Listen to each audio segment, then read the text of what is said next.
bakit di mo pa rin magawa na iwan siya?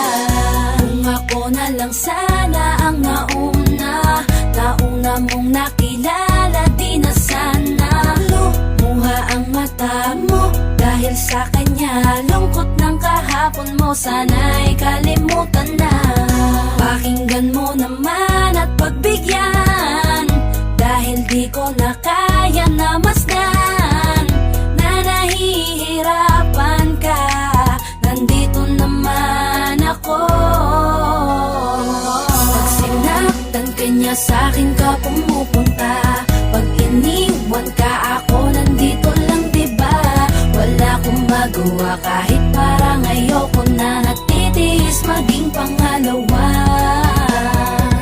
at maging takbuhan mo pag may problema ka, at patuloy umaasang baka